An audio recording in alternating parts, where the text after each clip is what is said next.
परमेश्वर के वचन में से कुछ मनन करेंगे। और एक बात मैं सोच रहा था, 2 किताबें हैं बाइबल में। टोटल कितनी किताबें हैं, कौन बताएगा? 66 किताबें, 66। पुराने नियम में कितने किताबें हैं? 39 किताबें, सही बात है। नए नियम में कितने किताबें हैं? नए नियम में 27 किताबें हैं, टोटल 66 है। ये किताबों का संग्रह है बाइबल, ये एक किताब नहीं है, ये संग्रहालय है। कितना? 66 किताबों का, 66 किताबों का संग्रहालय है। पहला किताब है क्या? उत्पत्ति, बेरेशीत, जो इस असली इब्रानी भाषा में उसका अर्थ है बेरेशीत, शुरुआत है ना, उत्पत्ति। और अंतिम किताब क्या है? प्रकाशित वाक्य। तो हम जरा सा, मैंने मन में भी आया और मैं जब बहुत समय मैंने मनन किया था, इसको मैं रखा भी था, बहुत समय के बाद फिर से मन रख रहा हूं कि ये उत्पत्ति 2 के लोगों के बारे में मैंने जिक्र किया था। यीशु मसीह और योना का जीवन को देखा था हमने, यूसुफ का जीवन और यीशु का जीवन को हमने देखा था, है ना। मूसा का जीवन और यीशु का जीवन नहीं देखा है, उसको कभी समय मिलेगा तो देखेंगे। लेकिन आज मैं 2 किताबों के बारे में तुलना करना चाहता हूं, है ना। पहला किताब उत्पत्ति और अंतिम किताब प्रकाशित वाक्य। दोनों के बीच में बहुत सारी समानताएं हैं, बहुत सारी भिन्नताएं हैं, ठीक है ना। और हम समझ पाएंगे कि सच में बाइबल शुरुआत कैसे हुआ और अंत कैसे हो रहा है ना। तो बाइबल की शुरुआत कैसी है तो अलग लोगों ने लिखा, अलग समय काल में लिखा, लेकिन दोनों में क्या है? सामंजस्य है। हालेलुया। इससे हम जान सकते हैं कि बाइबल कितनी अद्भुत किताब है और कितनी सही तरीके से इसे संजोया गया है। इसमें कोई गड़बड़ी नहीं हुई है। प्रभु ने इसलिए बड़े ही साहस के साथ बोला कि एक बिंदु भी नहीं टलेगा। बाइबल अद्भुत किताब है। और हम देखते हैं कि जो 27वां किताब है प्रकाशित वाक्य, पुराने नियम में भी 27वां किताब है दानिएल, और ये दोनों किताब 27वां किताब है और दोनों में भी समानता है। दानिएल भी दर्शनों की किताब है, दर्शनों से भरी हुई है। प्रकाशित वाक्य भी दर्शनों से भरी हुई है ना। बहुत अद्भुत बात ये चीजें हैं। और हम देखते हैं कि प्रकाशित वाक्य जो है ये चिट्ठी है। किसकी चिट्ठी है? यीशु की चिट्ठी है दुनिया के सारी कलीसियाओं को। पढ़ेंगे जरा सा प्रकाशित वाक्य 1 अध्याय उसका 1 पद। प्रकाशित वाक्य 1 अध्याय 1 पद। यीशु मसीह का प्रकाशित वाक्य, यीशु मसीह का प्रकाशित वाक्य, हाँ, जो उसे परमेश्वर ने इसलिए दिया कि अपने दासों को वे बातें जिनका शीघ्र होना अवश्य है दिखाए। जिनका शीघ्र होना अवश्य है उसको वो बताए। परमेश्वर के अधिकार में सब कुछ है, वचन बता रहा है। इस्राएल के विषय में भी देखेंगे, इस्राएल क्यों एक विशेष देश है और इस्राएल के बारे में क्या भविष्यवाणी है, हम किसी दिन देखेंगे।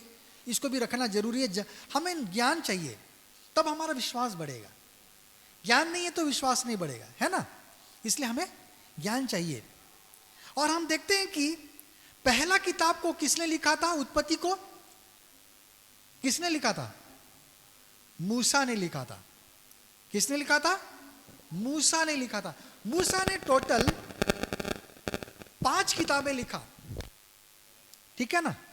इसने 5 किताबें लिखा था। उत्पत्ति, निर्गमन, है ना, लेवीय व्यवस्था, गिनती, व्यवस्था विवरण, 5 किताब लिखा।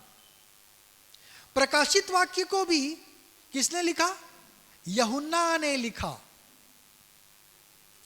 प्रकाशित वाक्य को किसने लिखा? यूहन्ना ने लिखा। यूहन्ना ने भी टोटल 5 किताब लिखा हुआ है। एक यूहन्ना रचित सुसमाचार, पहला यूहन्ना, दूसरा यूहन्ना, तीसरा यूहन्ना और प्रकाशित वाक्य। 5 किताब यूहन्ना ने भी लिखा।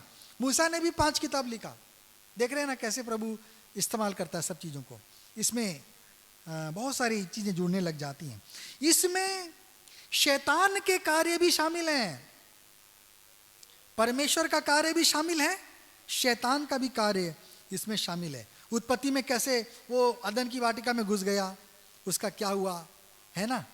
तो हम देखते हैं कि प्रकाशित वाक्य में भी शैतान का क्या हर्ष होगा, इसका जिक्र इसमें किया क्या है कि किस प्रकार उसको उसके कार्य के लिए दंड दिया जाएगा,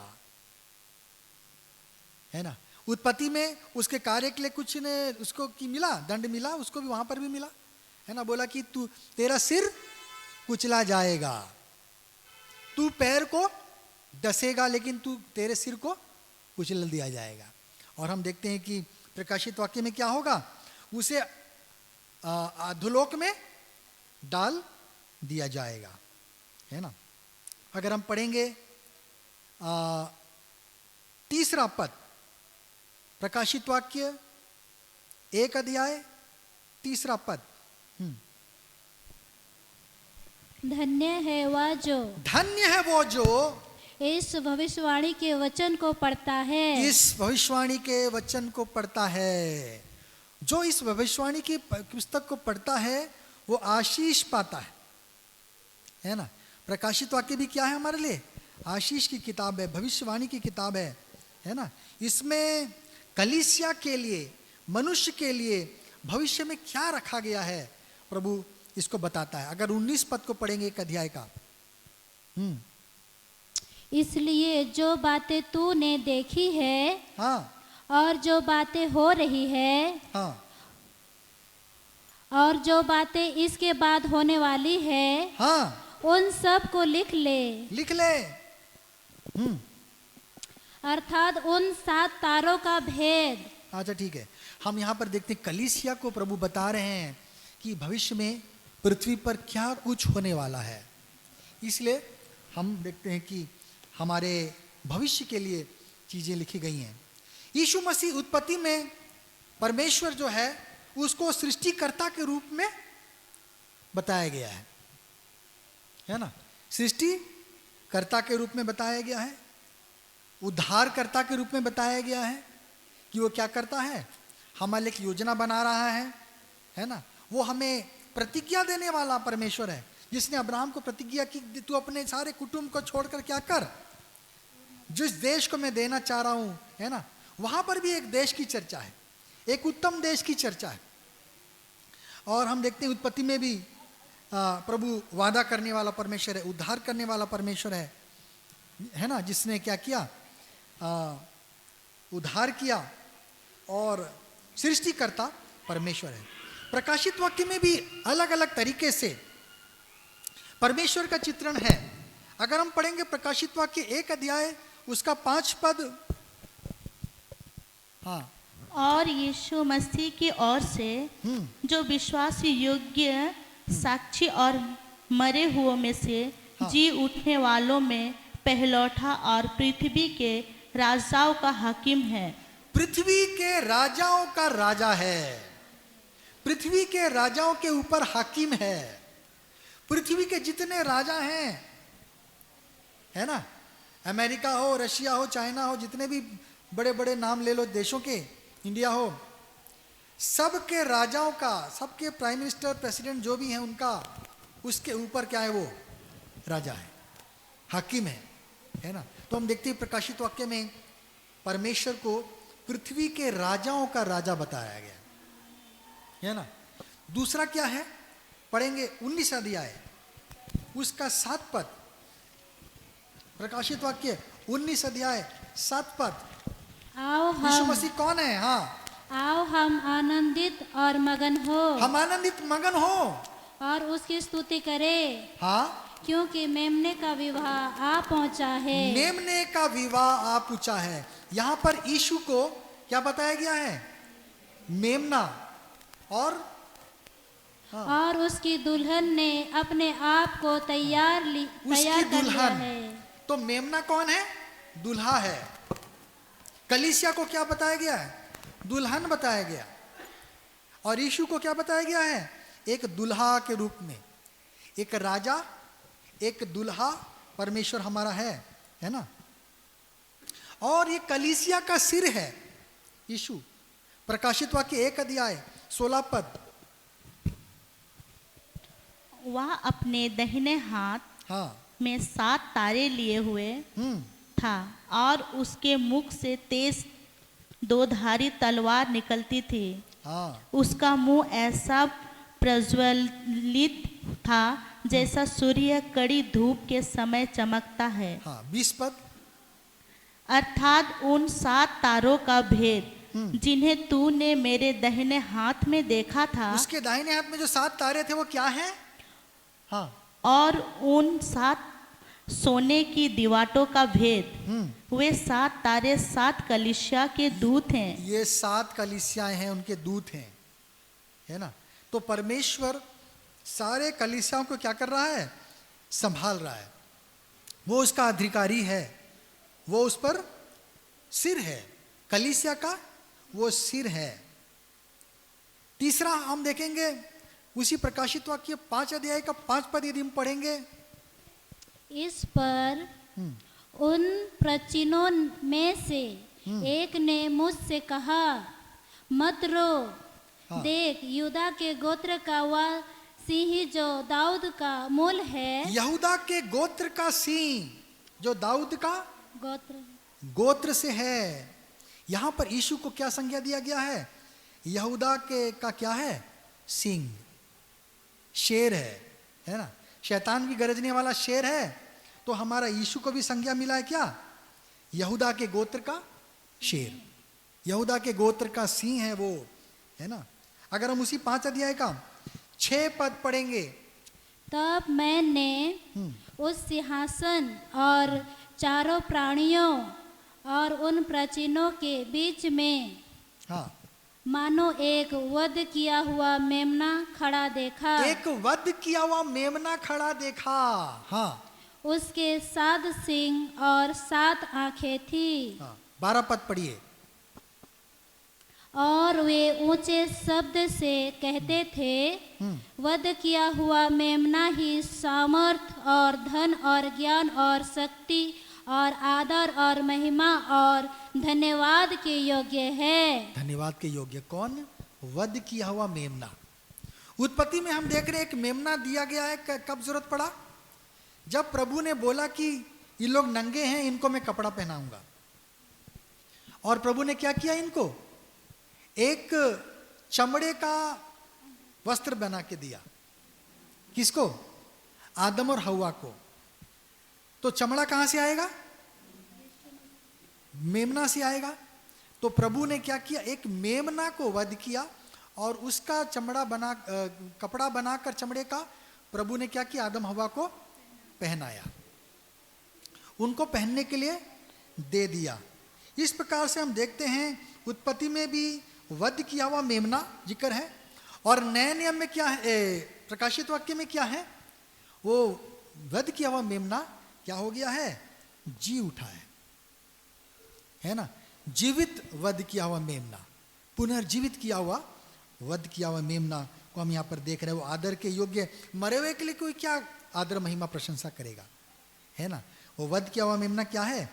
जीवित है, इसलिए उसको क्या मिल रहा है? सब कुछ आदर महिमा आराधना स्तुति उसको मिल रहा है। अगर हम 7 अध्याय उसका 17 पद पढ़ेंगे प्रकाशित वाक्य। क्योंकि मेमना जो सिंहासन के बीच में है, हाँ, उनके रखवाली करेगा। उसकी रखवाली करेगा, है ना। वो क्या है? उसको चरवाहा का भी संज्ञा दिया गया है। शेपर्ड चरवाहा है, वो रखवाली करेगा भेड़ों की, है ना। है वो मेमना, लेकिन मेमने को चरवाहे का जिम्मेदारी दिया गया है। वो हमारा क्या करेगा? चरवाही करेगा। हाँ, और उन्हें जीवन रूपी जल के सोते के पास ले जाया करेगा। हाँ, और परमेश्वर उनकी आंखों से सब आंसू पोंछ डालेगा। हाँ 5 का 10 पद प्रकाशित वाक्य 5 अध्याय 10 पद। हाँ, और उन्हें हमारे परमेश्वर के लिए एक राज्य और याजक बनाया। एक याजक बनाया। परमेश्वर हमारा महायाजक भी है ना। वो कौन है? हमारा महायाजक भी है। इब्रानी 4 अध्याय 14 पद में भी जिक्र है इसका, हम पढ़ सकते हैं। इब्रानी 4 अध्याय 14 पद, वो हमारा महायाजक है। इसीलिए जब हमारा इसीलिए जब हमारा ऐसा बड़ा महायाजक ऐसा बड़ा महायाजक जो स्वर्ग से होकर गया है, हाँ अर्थात परमेश्वर का पुत्र यीशु, हाँ। तो आओ हम अपने अंगीकारों के दृढ़ता से थामे रहें। हाँ, यीशु कौन है हमारे लिए? एक महायाजक है ना। परमेश्वर, ये हम देखते हैं प्रकाशित वाक्य में उसे क्या किया गया है? राजा, दुल्हा, कलीसिया का सिर, यहूदा के गोत्र का सिंह, है ना, वध किया हुआ मेमना जो जीवित हुआ है, और चरवाहा और महायाजक का उसको संज्ञा दिया गया है। उसको राजा और न्यायी भी बताया गया है। अगर हम पढ़ेंगे प्रकाशित वाक्य 19 अध्याय 11वां पद, 19 का 11वां पद को, फिर मैंने स्वर्ग को खुला हुआ देखा, हाँ, और देखता हूँ कि एक श्वेत घोड़ा है, और उस पर एक सवार है, हाँ, जो विश्वास योग्य और सत्य कहलाता है। विश्वास होगी योग्य और सत्य कौन कहलाएगा प्रभु को छोड़कर? हाँ, और वह धर्म के साथ न्याय और युद्ध करता है। वो न्याय करता है। तो यहाँ पर परमेश्वर को एक न्यायी भी बताया गया है ना। लिखाया गया है कि एक पुस्तक थी, उस पुस्तक को खोलने का किसी में हिम्मत नहीं हुआ। तब यूहन्ना को बोला गया, अरे दुखी मत हो, एक व्यक्ति है जो इस पुस्तक को खोल सकता है ना, और वो है वो मेमना। वो उस योग्य है, ठहरा है कि वो क्या कर सके, सबका न्याय वो कर सके, उस पुस्तक खोल सके, वो न्याय का पुस्तक को खोल सके, जीवन के पुस्तक को खोल सके।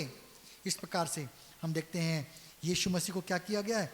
एक राजा और एक न्यायी घोषित किया गया है। परमेश्वर कुछ न्याय इस पृथ्वी पर भी करता है।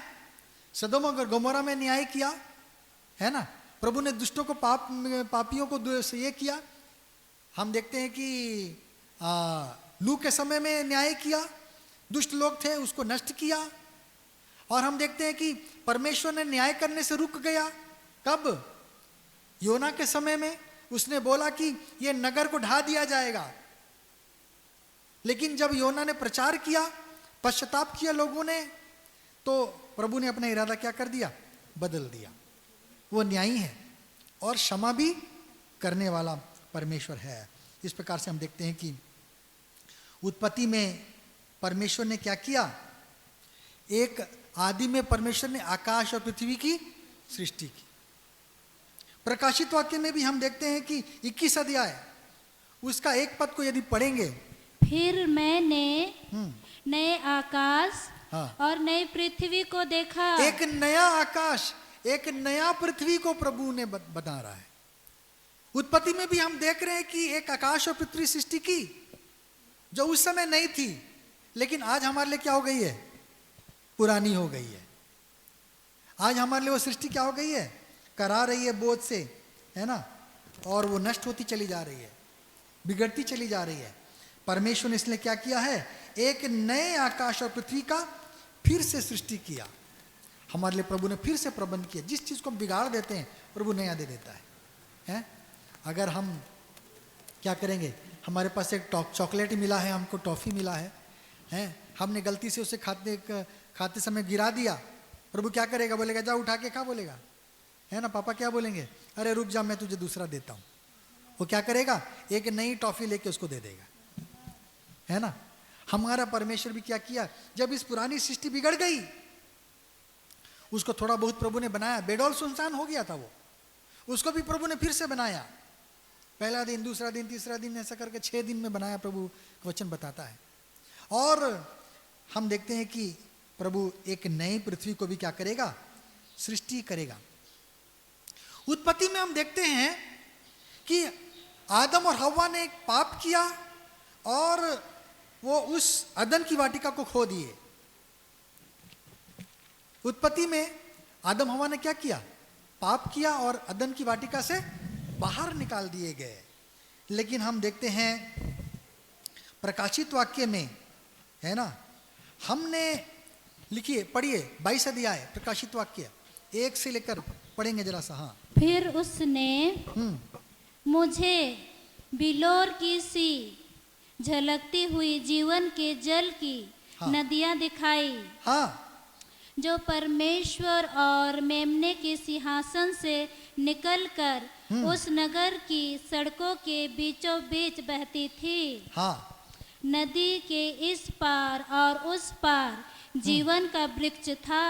हाँ, उसमें 12 प्रकार के फल लगते थे हाँ, और वह हर महीने फलता था। हाँ, और उस वृक्ष के पत्तों से जाति जाति के लोग चंगे होते थे। चंगाई मिलती थी उस पत्तों से। हाँ, आगे। फिर श्राप ना होगा श्राप नहीं होगा। और परमेश्वर और मेमने का सिंहासन हाँ। उस नगर में होगा। हाँ, हम देख रहे हैं कि उत्पत्ति में हमने देखा आदम हवा ने पाप किया और उस अदन की वाटिका अर्थात स्वर्ग हम समझ सकते हैं उससे वंचित हो गए। लेकिन हम देखते हैं नए नियम में प्रकाशित वाक्य में प्रभु ने हमारे पापों का प्रायश्चित किया।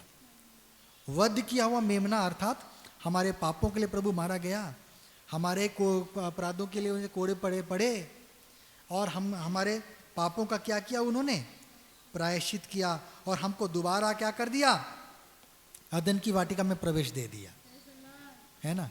हम अभी दोबारा अदन की वाटिका में हम प्रवेश हम करने पाएंगे। वहाँ श्राप नहीं रहेगा, वहाँ मृत्यु नहीं रहेगा, है ना। और दोबारा प्रभु जीवन का पेड़ में से हमें खाने के लिए देगा। भले बुरे के ज्ञान का पेड़ तो हमने खा लिया, उससे कोई फायदा नहीं है ज्ञान से, लेकिन हमें जीवन चाहिए। इतनी दवाइयाँ लोग खाते हैं, है ना, इतनी सारी दवाइयाँ खाते हैं कि क्या करें, हम ठीक रहें, बचे रहें, जीवित रहें, चंगे रहें। और हम देखते हैं कि यीशु बता रहे कि उस जीवन के पेड़ के पत्ते को जो खाएगा वो रोगों से चंगाई पाएगा, है। उसके पत्ते में ऐसे गुण हैं कि क्या होंगे, हमें प्रभु यीशु मसीह के लहू के द्वारा दोबारा उस स्वर्ग हमें जगह, हमें फिर से अदन का वाटिका हमें मिल जाएगा। तीसरा हम देखेंगे पुराने नियम में उत्पत्ति में आदम हव्वा ने क्या किया, सारे प्राणियों पर शासन किया। प्रभु ने बोला कि इन सब का अधिकार तुझको देता हूं, ये तब सब तुझसे डरेंगे, ये सब तुझसे डरेंगे। आज शेरों की तादाद कम क्यों हो रही है, इंसानों की चलते। इंसान बढ़ते जा रहे हैं तो शेर, हाथी, भालू सब कम होते जा रहे हैं। हिरण, चीतल क्या हो रहे हैं, कम हो रहे हैं। किसके चलते, मनुष्य के चलते। वो अपना जगह के इलाका को बढ़ा रहा है, इसलिए जानवर क्या हो जा रहे हैं, कम होते जा रहे हैं। आदम हव्वा को प्रभु ने अधिकार दिया कि तेरा भय इन सभी जीव जंतुओं के ऊपर में होगा, तू अधिकार रखेगा, जो चाहे कर सकेगा, है ना, इसे मारकर खा भी सकेगा। और हम देखते हैं कि नए नियम में प्रकाशित वाक्य में पढ़ेंगे जरा सा 5 अध्याय उसका 10 पद। और उन्हें हमारे परमेश्वर के लिए एक राज्य और याजक बनाया। हाँ, और वे पृथ्वी पर राज्य करते हैं। वे पृथ्वी पर राज्य कर रहे थे। कितने समय के लिए, 1000 सालों के लिए। हम लोग यीशु के साथ मिलकर क्या करेंगे, उस नए पृथ्वी पर या जो भी होगा यरूशलेम में हम लोग क्या करेंगे, राज्य करने पाएंगे, है ना। प्रभु ने यहां पर भी अधिकार दिया, शैतान ने अधिकार छीन लिया, लेकिन प्रभु ने हमें दोबारा वो अधिकार दे दिया और हमको क्या कर रहा है, फिर से राज्य दे रहा है। उस 1000 साल के वर्ष के समय में प्रभु के साथ हम भी क्या करेंगे, अधिकारी होंगे। हम अधिकार हमारे पास में होगा, है ना, और हम क्या करेंगे, हम वहां भी राज्य हम करने हम पाएंगे। यहां पर हम देखते हैं कि यीशु मसीह वध किया है गया है पुराने नियम में, लेकिन नए नियम में क्या है, वो जीवित हो गया है और महिमान्वित है ना। उसको सारा महिमा मिल रहा है जो हमने पढ़ा 5 अध्याय उसका 8 पद। जब उसने पुस्तक ले ली, हाँ, तो वे चारों प्राणी और 24 प्रचिन्ह उस मेमने के सामने गिर पड़े। उस मेमने के सामने दंडवत किया उन्होंने, गिर पड़े मतलब दंडवत किया। हाँ, उनमें से हर एक के हाथ में वीणा और धूप जो पवित्र लोगों की प्रार्थना है। पवित्र लोगों की आराधना, स्तुति, प्रार्थना, विनती, निवेदन है ना। सब लोगों का आदर किसको मिल रहा है? उस मेमने को मिल रहा है। वहां पर मेमना कष्ट भोगा, उसे महिमा आदर नहीं मिला पुराने नियम में, उत्पत्ति में। लेकिन नए नियम में क्या मिल रहा है? उस मेमने को सारा महिमा आदर उसे मिल रहा है ना। 20 अध्याय उसका 1 और 2 से भी आप अगर देखना चाहते हैं देख सकते हैं, लिख लें प्रकाशित वाक्य। फिर मैंने एक स्वर्गदूत को स्वर्ग से उतरते देखा, हाँ, जिसके हाथ में था कुंड की कुंजी और एक बड़ी जंजीर थी। हाँ, उसने उस अजगर अर्थात पुराने सांप को, जो इब्लिस और शैतान है, पकड़ के 1000 वर्ष के लिए बांध दिया। उसे पकड़कर बांध दिया। हम देखते हैं कि अदन की वाटिका में शैतान खुलेआम घूम रहा था। प्रभु ने अब उस तक दंड की आज्ञा नहीं दी थी, उसका न्याय नहीं किया था, उसे खुला छोड़ रखा था कुछ समय के लिए। शैतान उसका पूरा इस्तेमाल कर रहा था। आज भी शैतान खुला है, आजाद है, लेकिन कलीसिया उसे बांध देती है। हमारे ऊपर सारा पृथ्वी का सारा अधिकार प्रभु ने कलीसिया को दे दिया। जब अब कलीसिया के पास शक्ति है ना, वो कहेगी यीशु के नाम से शैतान दूर भाग, वो क्या चली जाएगी? आपको छोड़ के चली जाएगी। जब प्रभु का अभिषेक आता है, दाऊद आता था, गीत गाता था, बाजा बजाता था, शाऊल के पास से दुष्ट आत्मा क्या हो जाती थी? चली जाती थी। यीशु मसीह जहां जाते थे दुष्ट आत्मा चली जाती थी, है ना। यीशु के चेले भी क्या करते थे? यीशु के नाम से तुम क्या करोगे? दुष्ट आत्माओं को निकालोगे।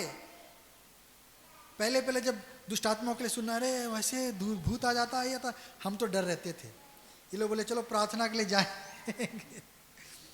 तो हम तो जब पहली बार कभी नहीं किए थे ऐसा कुछ, हम बोले कैसे होते होंगे दुष्ट आत्मा ग्रसित लोग। मैं डरता था, बोले अरे कहीं मेरे को ना पकड़ ले। हम डरते थे उस समय, हम नहीं जानते थे। लेकिन जब गए देखे, अरे वो तो हमारे प्रार्थना करने के पहले ही भाग गया है ना। हम लोग एक छेड़ में एक परिवार के पास गए थे। उस बहन को दिक्कत था कि कुछ आ जाता है उसके ऊपर चढ़ जाता है, और उन्होंने घर भी बदली किया। हमने बोला घर बदलने से कुछ नहीं होगा, वो तो आपका शत्रु है, आपके परिवार में कुछ ऐसा हुआ है जिसके चलते वो आपके ऊपर हावी होता है। कि आपके परिवार में या तो जादू टोना करने वाले रहे होंगे, भूत प्रेत बुलाने वाले रहे होंगे, गलत काम करने कुछ किया जिसके चलते आपके ऊपर में वो अधिकार पाता है ना। दुष्ट आत्मा आ जाती थी, उसके ऊपर चढ़ जाती थी। और हम लोग उस घर में जाने के लिए प्रार्थना करने जा रहे थे। तो हम लोग, हमारे एक तो सील परिवार था, अभी भी है दिल्ली में, चलो, और उनके घर में हम इकट्ठा हुए कि हम लोग मिलकर क्या करेंगे, हम लोग प्रार्थना करने के लिए जाएंगे। तो निकलने के पहले हमने प्रार्थना किया। जब प्रार्थना किया तो मुझको भी ऐसा लग रहा था कि अरे कुछ है क्या हमारे बीच में आ गया है क्या, ऐसे लग रहा था। जब प्रार्थना खत्म हुआ तो बहन ने बोला कि मैं महसूस कर रही थी कि कुछ हमारे बीच में आया था। मैंने बोला मैं भी ऐसा महसूस कर रहा था भाई, कुछ में हमारे बीच में आया था। और मैं महसूस किया कि जब हमने उसके घर में ही प्रार्थना किया, उसी समय दुष्टात्मा की शक्तियां टूट गईं, वो बांध दी गईं। और आज तक उसके गवाही है कि वो बहन का कि दोबारा कभी दुष्टात्मा उस पर अटैक नहीं किया। जब से हम लोग प्रार्थना करने के लिए गए, वहीं छेड़ में था वो परिवार, अभी कहाँ मुझे नहीं मालूम, उन्होंने विश्वास नहीं किया। लेकिन हम जब उनके घर में गए उसके बाद से फिर कभी और दुष्टात्मा का अटैक उनके जीवन में नहीं आया।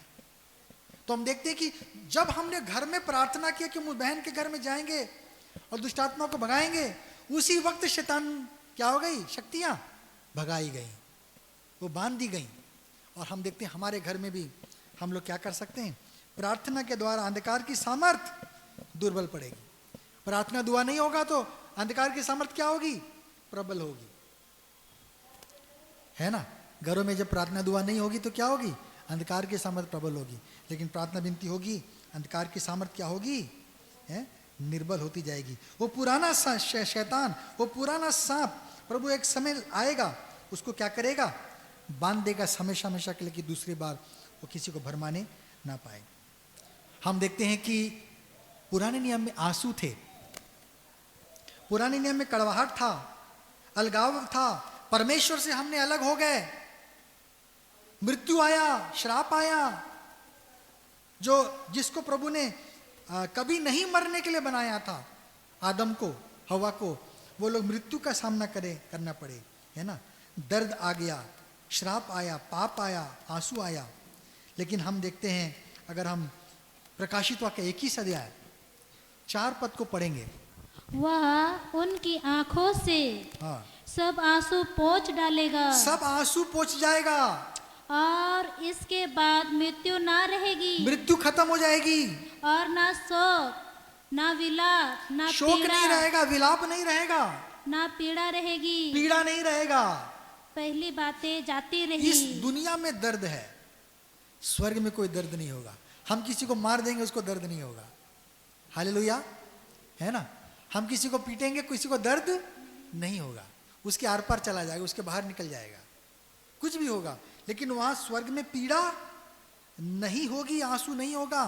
आज हमारे बीच में अगर हम किसी को छोड़ देते हैं, हम लोग आंसू बहाते हैं ना, हम लोग छाती पीटते हैं, बड़ा दुख हो, हम इसको हम दोबारा कभी देखने नहीं पाएंगे, इसकी आवाज़ को हम कभी दोबारा सुनने नहीं पाएंगे, इस व्यक्ति को हम खो दिया हमने।